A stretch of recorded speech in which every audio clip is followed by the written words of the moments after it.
Hello everyone, मी विनया टेंबे आणि आज आपण इंग्लिश या भाषेबद्दलच थोडंसं माहिती घेणार आहोत. आपण इंग्लिश शिकतोय, मी इंग्लिश शिकवते, तुम्ही इंग्लिश शिकताय, आपण बोलायला शिकतो इंग्लिशमधून. मग इंग्लिश या भाषेबद्दल जराशी माहिती आपल्याला असायला हवी आणि त्यामुळे आज मी 3च वाक्य घेतली आहेत. 3 वाक्यातून थोडीशी माहिती तुम्हाला आज देते. परत व्हिडिओ अजून करेनच ज्यात इंग्लिशबद्दल जरा काही अजून सांगेन. पहिल्यांदा मी वाक्य सगळी मराठीत ऑलरेडी लिहिलेली आहेत बोर्डवर आणि त्याचं आता आपण इंग्लिशमधून ट्रान्सलेशन करूया. Let us begin. सुरुवात करूया. पहिलं वाक्य, इंग्लिश ही एक जागतिक भाषा आहे. हे तर आपल्या सगळ्यांना माहिती आहे की इंग्लिश अख्ख्या जगात बोललं जातं, म्हणून तर सगळ्यांना इंग्लिश शिकायचं असतं आणि त्यामुळे ती एक जागतिक भाषा आहे. आता आपण हे वाक्य इंग्लिशमध्ये जेव्हा करणार आहोत तेव्हा कर्ता किंवा सब्जेक्ट जो असेल तो आपण सेम ठेवतो नेहमी. इथे इंग्लिश हा आपला कर्ता किंवा सब्जेक्ट आहे. कर्ता म्हणजेच इंग्लिशमध्ये त्याला सब्जेक्ट असं म्हणतात. सब्जेक्ट नेहमी पहिला येतो, म्हणून इंग्लिश हाच शब्द पहिला येणार आहे. इंग्लिश कर्ता किंवा सब्जेक्ट. दुसऱ्या जागी इंग्लिशमध्ये रचनेत, वाक्यरचनेत क्रियापद येतं. आता इथे आपलं क्रियापद आहे आहे म्हणजेच इज. English is. बोलता बोलता लगेचच एक टिप सांगते. English is. इज म्हणजे आहे, तसंच ॲम म्हणजे सुद्धा आहे आणि आर म्हणजे सुद्धा आहे. मग कधी कधी काय काय वापरायचं? आयला नेहमी ॲमच लागतं, तिथे दुसरा काहीही पर्याय नाही. I am. वर्तमान काळ असेल तरच ॲम, इज आणि आर. इज कधी लावायचं? जेव्हा जो आपला कर्ता किंवा सब्जेक्ट एकवचनी असेल तेव्हा इज लावायचं आणि आपला कर्ता किंवा सब्जेक्ट जेव्हा अनेकवचनी असेल तेव्हा आर लावायचं. ॲम, इज, आर तिन्ही वर्तमानकाळी रूपं आहेत आणि तिन्ही अर्थ आहे आहे, म्हणून त्याप्रमाणे विचार करून बोलताना सुद्धा तो शब्द बरोबर वापरायचा, ते क्रियापद बरोबर वापरायचं. तर इथे इंग्लिश एकवचन आहे म्हणून आपण वर्तमान काळात बोलतोय आहे म्हणून इज घेतलं. English is. जागतिक शब्द आहे इंटरनॅशनल. जागतिक या मराठी शब्दाला इंग्लिश शब्द आहे इंटरनॅशनल. English is international. भाषा. भाषा म्हणजे लँग्वेज. आणि म्हणून आपण कसं वाक्य बनवणार आहोत? English is an international language. आता ॲन म्हणजे एक.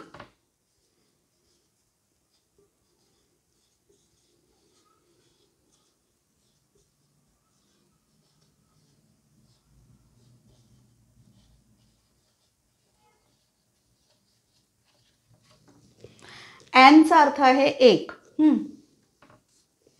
एचा अर्थ सुद्धा आहे एक. ॲन कधी लावायचं हे सुद्धा मी बरेचदा तुम्हाला सांगितलं आहे. ॲन कधी लावायचं? जेव्हा त्या पुढच्या शब्दात, म्हणजे ज्याच्या आधी आपल्याला ए किंवा ॲन लावायचं आहे त्या शब्दात पहिलं अक्षर इंग्लिश वॉवल म्हणजे स्वर असेल तेव्हा. इंग्लिशमध्ये 5 स्वर आहेत. ए, ई, आय, ओ आणि यू. या 5 स्वरांपैकी कुठचंही अक्षर जर पहिलं असेल आणि त्याच्या आधी आपल्याला जर ए किंवा ॲन लावायचं असेल एक अशा अर्थी, तर तिथे आपण ॲन लावतो. इथे आय आहे म्हणून ॲन लावला आणि आपलं वाक्य तयार झालं. English is an international language. English ही एक जागतिक भाषा आहे. दुसरं वाक्य आता आपलं, इंग्लिश वर्णमालेत 26 अक्षरे आहेत. परत इंग्लिश वर्णमाला हा या वाक्यात आपला कर्ता आहे. तोच कर्ता पहिल्यांदाच येतो इंग्लिशमध्ये सुद्धा, म्हणजे वाक्यरचनेत सुद्धा कर्ता पहिलाच येतो. म्हणून इंग्लिश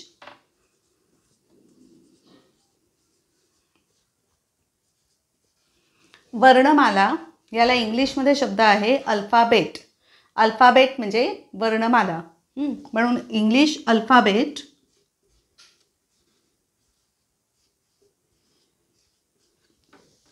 अल्फाबेट म्हणजे वर्णमाला. 26 अक्षरं आहेत. क्रियापद येणार. हा आपला कर्ता म्हणजे सब्जेक्ट झाला. क्रियापद इथे मात्र आपल्याला हॅज हे घ्यावं लागणार आहे आणि त्याला एक्सप्लेनेशन मी नंतर देईनच. आत्ता आधी आपण वाक्य बनवूया. इंग्लिश अल्फाबेट हॅज 26 ते तर नंबर सेमच आहे. 26 अक्षरांना आपण म्हणतो letters. English alphabet has 26 letters. English वर्णमालेत, आता इथे त्या आहेतला आपण हॅज का घेतलं आणि इज आर का नाही घेतलं, तर वर्णमालेत, त्या वर्णमालेत आहे ते, म्हणून मालेत असं जे जेव्हा येतं इंग्लिशमध्ये, मराठीत आपल्या, तेव्हा इंग्लिशमध्ये करताना आपल्याला हॅज किंवा हॅव घ्यावं लागतं, म्हणून इथे आपण हॅज घेतलं आहे. पहिलं वाक्य कसं होतं, इंग्लिश ही एक जागतिक भाषा आहे, त्याच्या आत काही नाही, ती भाषा जागतिक आहे, म्हणून इज किंवा आर असं वापरलं आपण. इथे ते त्याच्या इन्क्लुडेड आहे, आतमध्ये आहे, समाविष्ट आहे, असं जेव्हा असतं तेव्हा हॅज किंवा हॅव वापरायचं असतं. परत हा एक अजून ग्रामरचाच नियम आला, हॅज कधी आणि हॅव कधी. जेव्हा ही, शी, इट एक वचनी करता असतो तेव्हा हॅज वापरायचं. आता ही, शी आणि इट ही तिन्ही सर्वनामं आहेत, त्या सर्वनामांच्या ऐवजी आपण नावंही घेऊ शकतो. इथे इंग्लिश अल्फाबेट म्हणजेच इट, इट हॅज, म्हणून तिथे आपण हॅज घेतला आहे.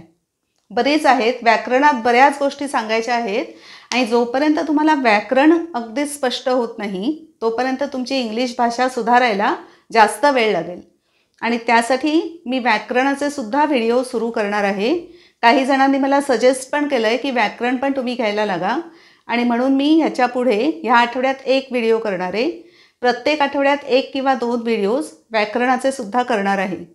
व्याकरणाचे व्हिडिओज मात्र फक्त विद्यार्थ्यांसाठी असं नाही आहे, सगळ्यांसाठी अतिशय आवश्यक आहेत, कारण जोपर्यंत ते पक्क नाही तोपर्यंत भाषेवर प्रभुत्व येणार नाही, म्हणून ते करण्याची खरंच गरज आहे.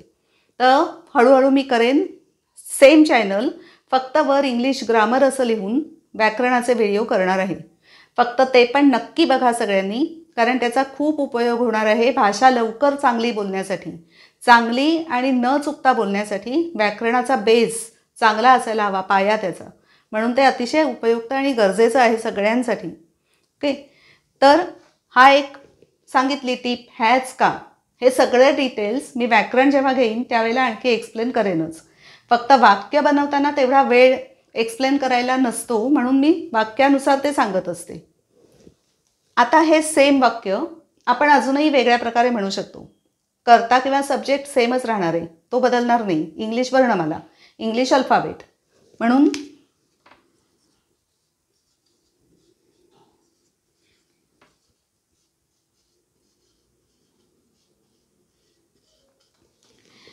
त्याच्यात इन्क्लुडेड आहेत. वर्णमालेत 26 अक्षरं इन्क्लुडेड म्हणजे समाविष्ट आहेत, असाच अर्थ आहे ना त्या वाक्याचा. मग जेव्हा समाविष्ट एखादी गोष्ट असते, याला अजून एक क्रियापद आहे, ते आहे कन्सिस्ट. त्याच्यात समाविष्ट असणं, कन्सिस्ट.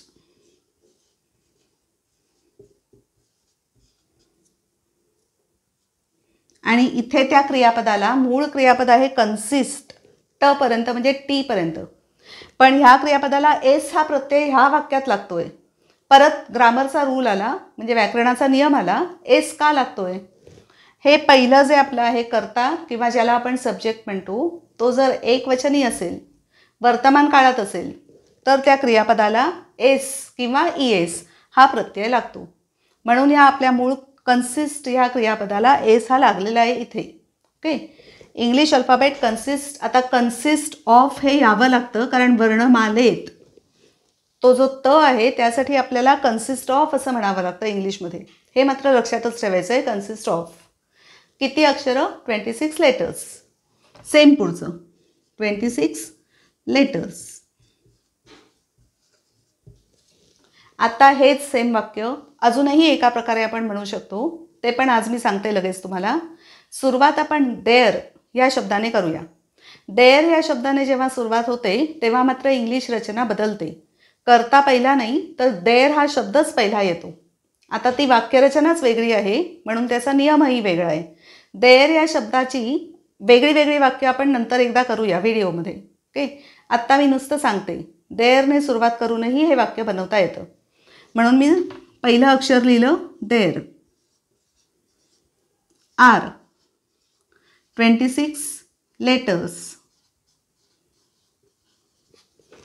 लिहून टाकलंय. आता सांगते, देअर आर 26 लेटर्स. लेटर्स अनेक वचनी, बरोबर, आहेत अनेक वचनाला आर. इज एकवचनाला, आर अनेक वचनाला, म्हणून आर घेतला इथे. देर are 26 letters.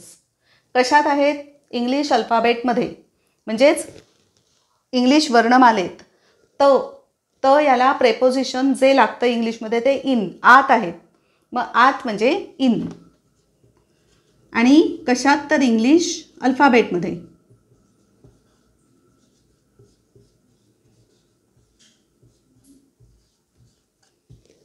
There are 26 letters in English alphabet. English वर्णमालेत 26 अक्षरं आहेत. एकच वाक्य 3 प्रकारे करता आलं, अजूनही करता येईल, पण आज 3 बास. ओके. आता आपण तिसरं वाक्य बघूया. आपण अक्षरं 4 पद्धतीने लिहू शकतो. 4 पद्धती म्हणजे 4 लिपीत वेगवेगळ्या आपण इंग्लिश लिहू शकतो. कॅपिटल लेटर्स तुम्हाला सगळ्यांना माहिती आहेत, कॅपिटलमध्ये अक्षरं लिहितात. स्मॉल असतात, ती पण सगळ्यांना माहिती आहेत, स्मॉल अक्षरं, स्मॉल लेटर्स इंग्लिशमधली. कर्सिव्हसुद्धा शाळेत शिकवतात, ते पण एक वेगळी लिपी आहे इंग्लिशमधली, पण अक्षरं आपण त्या लेटर्स, तशी लेटर्स लिहितो कर्सिव्हमध्ये. आणि प्रिंट म्हणजे छापील अक्षरं, पुस्तक, वर्तमानपत्र हे जे छापील अक्षरं असतात ते प्रिंट लेटर्स. मग 4 पद्धतीने आपण लिहितो इंग्लिश ही भाषा. आणि म्हणून आता पहिलं वाक्य आपण करूया. आपण, वी. आपण म्हणजे वी, आम्ही, वी अक्षरं 4 पद्धतीने लिहू शकतो. वी हा झाला कर्ता, बरोबर, तो आपण पहिला लिहिला, कर्ता किंवा सब्जेक्ट. रचना नेहमीची बेसिक काय आहे इंग्लिशची? कर्त्यानंतर क्रियापद यायला हवं दुसऱ्या जागी. लिहू शकतो, शकणे, शक्य असणं, एखादी गोष्ट करू शकणं, याला इंग्लिशमध्ये म्हणायचं असतं कॅन. कॅन म्हणजे शकणं, गोष्ट करू शकणं म्हणजे कॅन. आता इथे काय करू शकतो? तर लिहू शकतो. आता लिहिणं, याला राईट हा शब्द सगळ्यांना माहिती आहे तुम्हाला, लिहिणं म्हणजे राईट. वी कॅन राईट, आपण लिहू शकतो. ही रचना आता बेसिक नेहमीची आहे, कर्ता नंतर क्रियापद. कॅन राईट हे पूर्ण इथे क्रियापद आहे. We can write. काय लिहू शकतो? अक्षरं. अक्षरांना इंग्लिश शब्द आहे letters. We can write letters.